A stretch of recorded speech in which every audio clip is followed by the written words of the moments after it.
Travis Victor Alexander was born on July 28, 1977, in Riverside, California, into a world that offered little comfort and even less stability. The early chapters of his life were steeped in poverty, addiction, and chaos. His parents, Gary and Pamela Alexander, struggled with drug dependency, a burden that consumed their lives and shaped the volatile environment that Travis and his siblings were forced to navigate. His home was not a sanctuary, but a battleground where survival was more important than childhood. Often left alone, Travis and his siblings had to fend for themselves, scrounging for food and enduring neglect that left permanent emotional scars. The house was filled with clutter and decay. The children lived in filth, rarely bathed, and were left to endure their parents' downward spiral into addiction. For Travis, these formative years were marred by hunger and confusion, and the sense of security that many children take for granted was entirely absent. The lack of adult guidance forced him to grow up fast, and his early exposure to dysfunction planted seeds of determination deep within him. He vowed that he would never let his future mirror his past. After the death of his father and the deepening struggles of his mother, Travis and his siblings were taken in by their paternal grandmother, Norma Jean Preston. It was a turning point. Though far from perfect, life with his grandmother was more stable. She was a devout member of the Church of Jesus Christ of Latter-day Saints, and through her, Travis was introduced to the Mormon faith, a belief system that would become a cornerstone of his identity. It offered him something he had never truly known: a framework, a community, a sense of purpose. As Travis grew older, he began to channel his pain into ambition. He had an innate ability to connect with people, an energy and charisma that made him stand out in any room. In high school, he was outgoing, funny, and driven. Despite his difficult past, he refused to let it define him. His faith gave him a sense of direction, and he saw in the teachings of the Mormon Church a map toward a life of integrity, service, and success. After graduating, he worked a variety of jobs, each one propelling him closer to the professional life he envisioned for himself. By his mid-20s, Travis had found his footing in Prepaid Legal Services, a multi-level marketing company where he quickly rose through the ranks. He was not just a skilled salesman, he was a gifted orator. His speeches, filled with humor and conviction, inspired many who attended the company's seminars. Travis was the embodiment of the American self-made man, a person who had wrestled his way out of darkness and into the light. His home in Mesa, Arizona, became a hub of activity, filled with friends, fellow church members, and aspiring entrepreneurs who looked to him for guidance and motivation. On the surface, his life seemed to be one of unbroken upward momentum. But underneath, there were fractures. Travis's devout faith placed heavy expectations on him, especially when it came to relationships.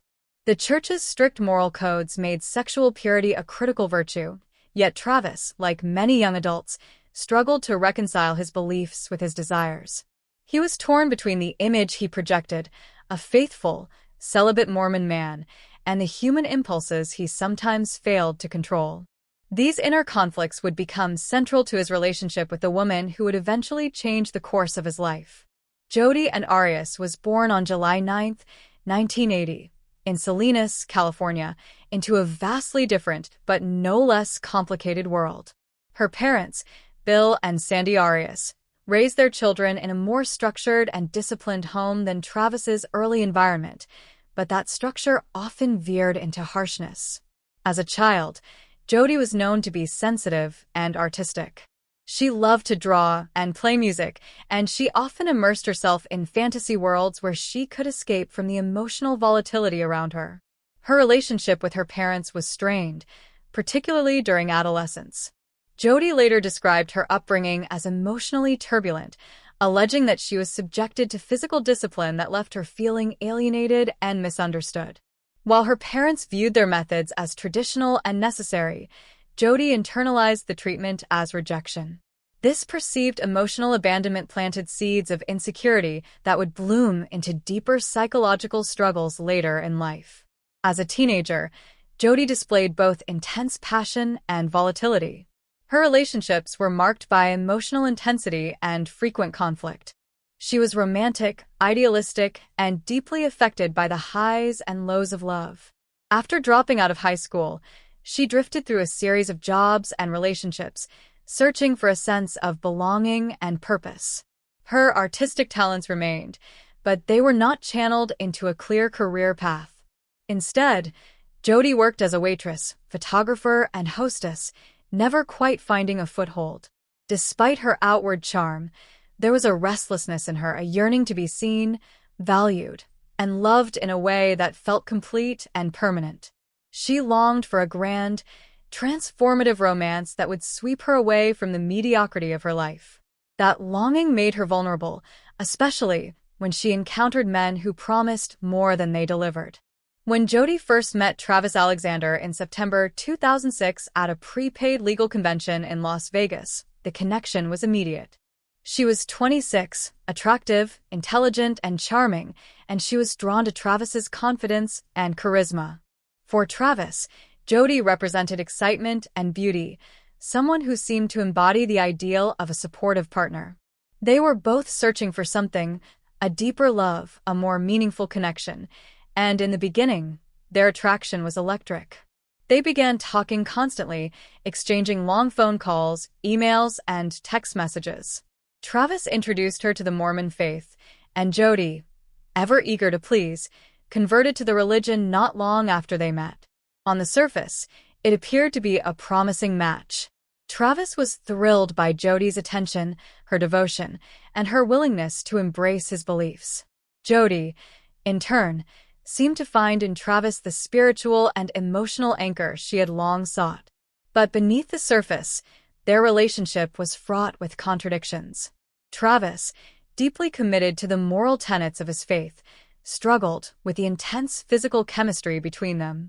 Jodi, who saw physical intimacy as a means of deepening connection, was willing to cross boundaries that left Travis feeling guilt-ridden and conflicted.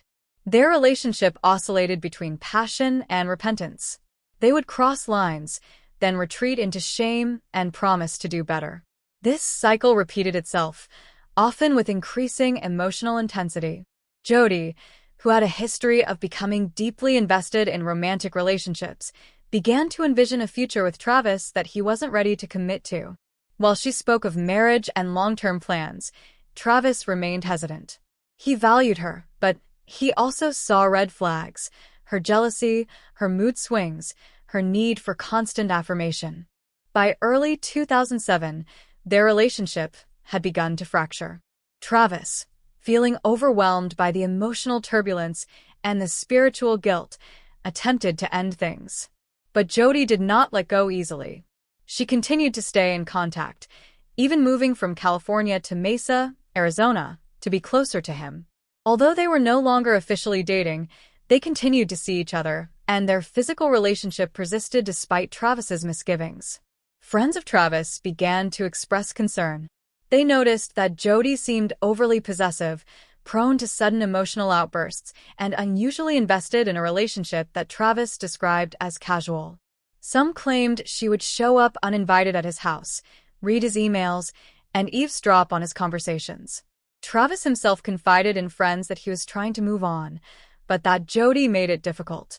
Still, he struggled with the same conflicted feelings: guilt, affection, attraction, and fear. Jodi, meanwhile, was unraveling. Her dream of a life with Travis was slipping away, and she found herself consumed by obsession. She kept a journal, filled with entries about their relationship, her love for him, and her belief that they were destined to be together. Her mood swung between hope and despair. At times, she appeared calm and composed, but beneath the surface, her emotional state was volatile.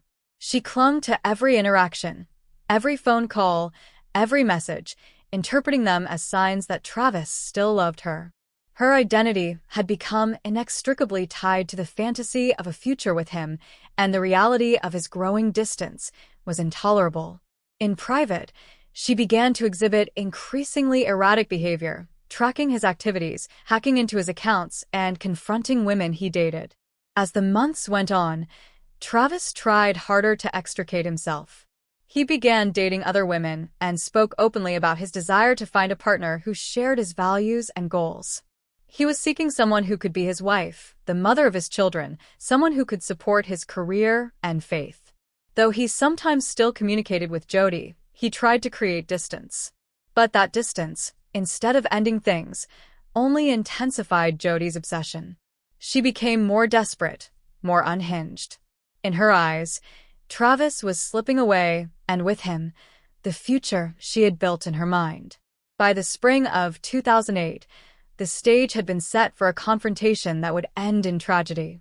Travis Alexander and Jodi Arias had come together from vastly different backgrounds, each shaped by pain, yearning, and a deep desire for love and belonging. But the bond they formed was not built on stability or trust. It was forged in conflict, need, and unspoken wounds. Their early lives had set them on a collision course, and what had once seemed like the promise of salvation would soon become the path to destruction. In September 2006, at a prepaid legal services convention in Las Vegas, Nevada, Travis Alexander, a charismatic motivational speaker and devout Mormon, met Jodi Arias, an aspiring photographer and saleswoman from California. Their introduction was facilitated by mutual acquaintances, and the chemistry between them was immediate. Alexander was captivated by Arias's beauty and charm, and they spent hours conversing during the event. By the end of the weekend, Alexander expressed to friends that he believed he had found the woman he wanted to marry. Following the convention, their relationship quickly intensified despite the physical distance between them. Arias resided in Palm Desert, California, while Alexander lived in Mesa, Arizona. They maintained constant communication, exchanging thousands of emails and text messages. Within weeks, their bond deepened, and Arias made the significant decision to convert to the Church of Jesus Christ of Latter-day Saints, with Alexander baptizing her in November 2006. However, their relationship was fraught with contradictions. While they presented themselves as a devout Mormon couple, they engaged in a secretive and intense sexual relationship, violating the Church's strict teachings on chastity. This dichotomy created internal conflicts, particularly for Alexander, who grappled with guilt over their physical intimacy. He confided in friends about his struggles, expressing concerns about Arias's behavior and the direction of their relationship. As time progressed, the relationship became increasingly volatile. Alexander's friends observed troubling signs, describing Arias as obsessive and controlling. She exhibited jealous behavior, such as slashing Alexander's tires and sending harassing emails to women he dated after their breakup. Despite these red flags, Alexander found it challenging to sever ties completely, often resuming their physical relationship even after attempting to end it. Arias's actions grew more intrusive. She moved to Mesa to be closer to Alexander, often showing up uninvited at his home. On one occasion, she entered his house through a doggy door, further alarming his friends. Alexander expressed fear and frustration over her behavior, yet the cycle of reconciliation and conflict persisted. The relationship's instability was marked by emotional highs and lows, manipulation, and a struggle for control. Alexander's internal conflict between his religious convictions and his actions with Arias weighed heavily on him. He sought a partner who aligned with his faith and values, but his entanglement with Arias contradicted that pursuit. This tumultuous dynamic set the stage for a tragic culmination. The intense passion, coupled with obsession and control, created a volatile environment that ultimately led to a devastating outcome. By mid-2007, the relationship between Travis Alexander and Jodi Arias had shifted from passionate to poisoned. What had begun as a whirlwind romance marked by flirtation, spiritual connection, and secret physical intimacy had grown darker and more volatile. The emotional turbulence that plagued their bond was no longer something that could be hidden beneath smiles in photos or flowery messages exchanged between cities. Beneath the surface, resentment, guilt, jealousy, and obsession were brewing, and it was all beginning to boil over. Travis, a devout Mormon and rising star in the prepaid legal services community, had been increasingly conflicted about his involvement with Jodi. While their physical connection was intense, it had become a source of spiritual torment for him. The teachings of his church and the image he projected to others as a man of integrity were at odds with the secret sexual relationship he maintained with Jodi, and it weighed on him deeply. He wanted a wife who would support his goals, share his faith, and raise a family.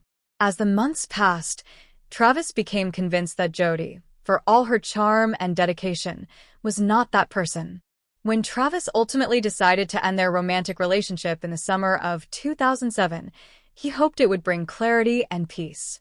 He remained polite, even affectionate, but clear in his desire to move on. But what he may not have expected was that Jodi would not accept the breakup, not truly. Though they were officially over, she maintained contact with him constantly through text messages, emails, and phone calls. She clung to the hope that they might rekindle what they once had, and sometimes, despite his best intentions, Travis allowed it. They fell into a damaging pattern. Jodi would reappear in his life, sometimes literally, driving over 1,000 miles unannounced to see him in Mesa, and Travis, torn between guilt, loneliness, and physical desire, would allow her back in. Their relationship had transitioned into something secretive, messy, and toxic. Though Travis dated other women, he continued to have sexual encounters with Jodi, leading to feelings of shame and self-loathing. He wrote in his journal about his struggle to be a better man, to resist temptation, and to move on from the relationship. But he also felt trapped by her persistent presence and by his own inability to completely cut ties. Meanwhile, Jodi's behavior became increasingly disturbing. She exhibited signs of obsessive attachment, closely monitoring Travis's life and his interactions with other women. She hacked into his social media accounts, read his emails, and even went through his phone. When she discovered he was speaking to or dating other women, she lashed out, sometimes with emotional manipulation, other times with threatening messages or acts of vandalism.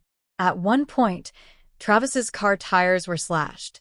On another occasion, his new girlfriend received anonymous messages warning her to stay away.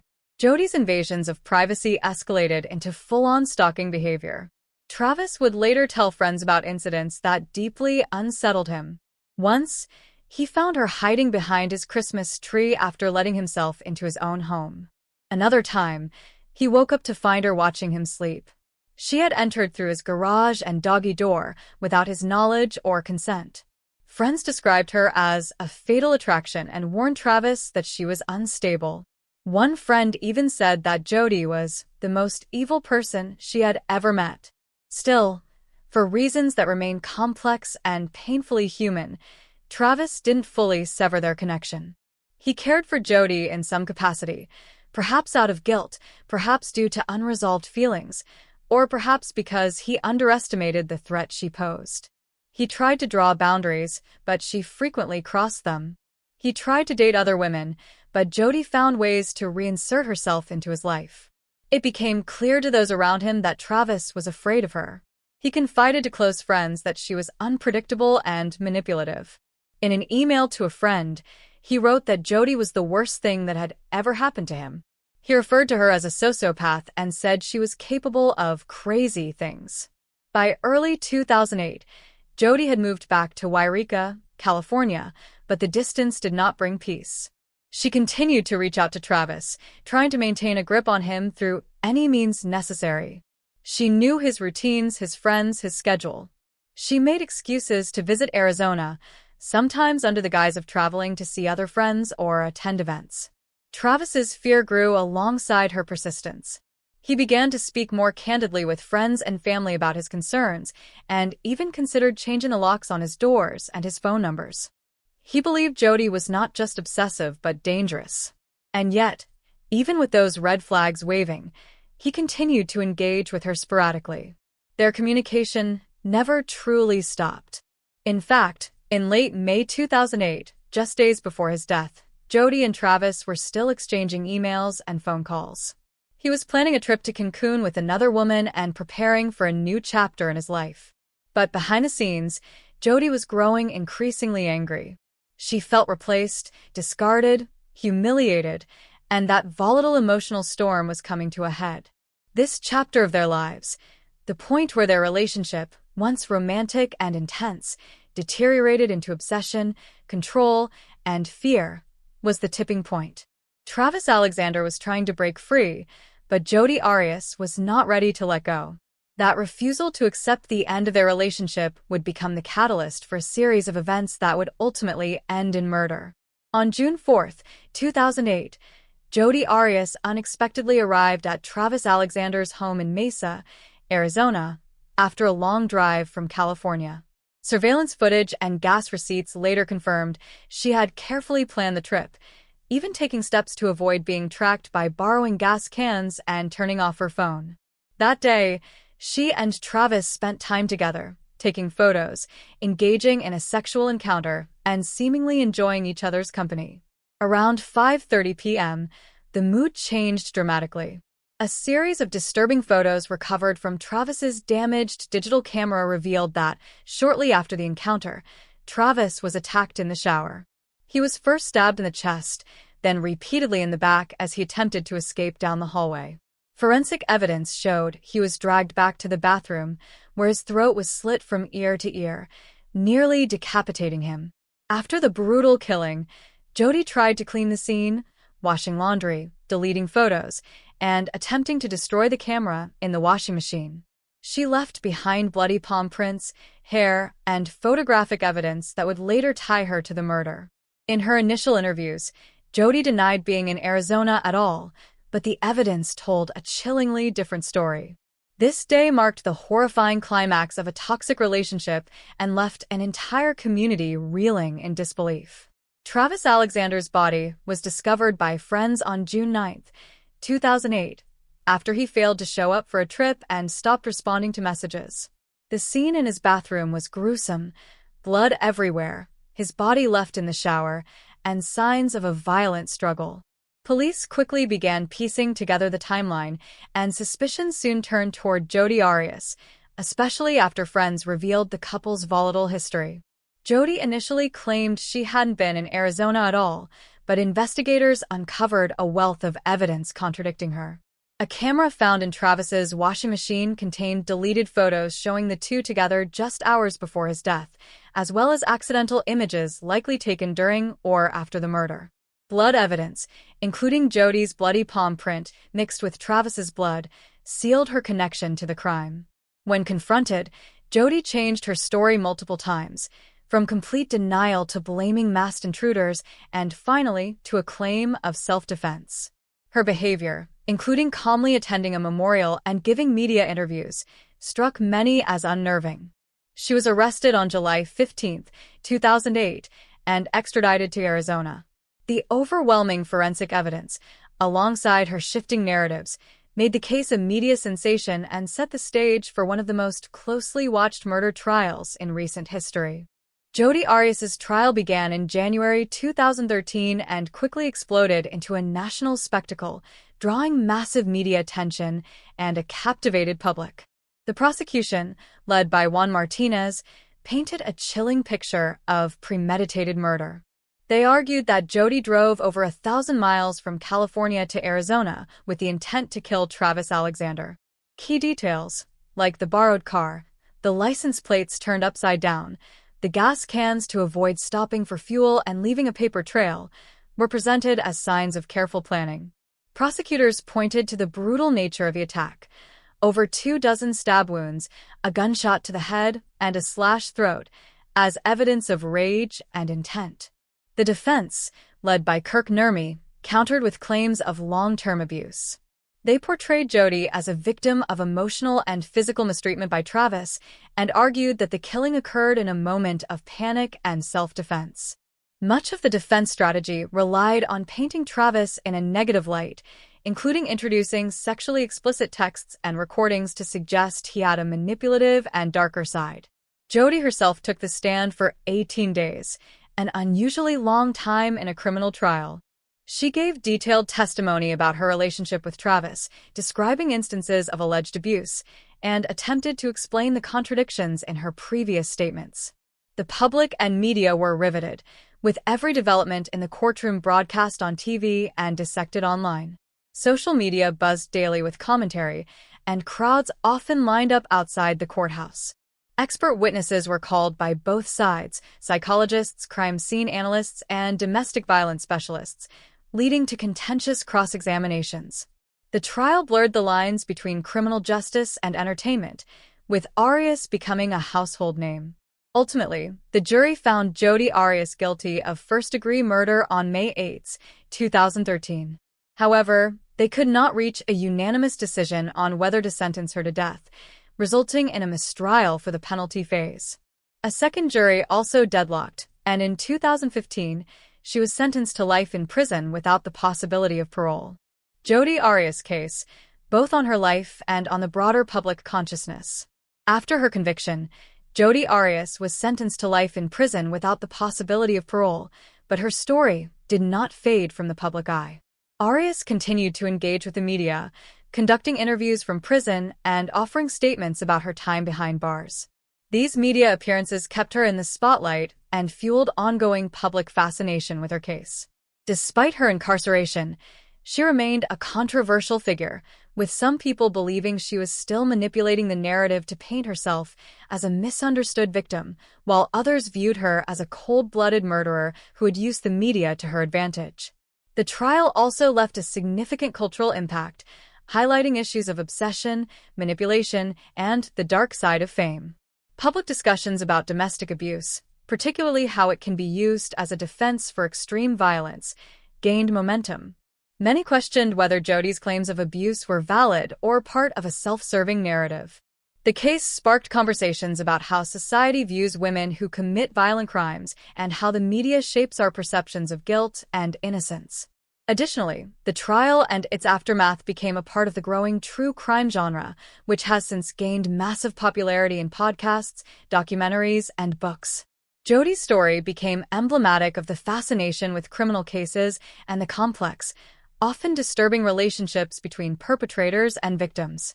The case also raised ethical questions about media coverage, particularly the sensationalism that surrounded Jodi's trial and the public's morbid fascination with her every move. Jodi Arias' story, like so many others in the world of true crime, became a part of the cultural fabric, shaping not only legal discourse, but also the way people think about justice, obsession, and the consequences of a crime that captured the attention of an entire nation. Her infamy continues to inspire discussions about justice, the media, and the intersection of crime and culture, leaving a legacy that remains a fixture in the public's collective memory.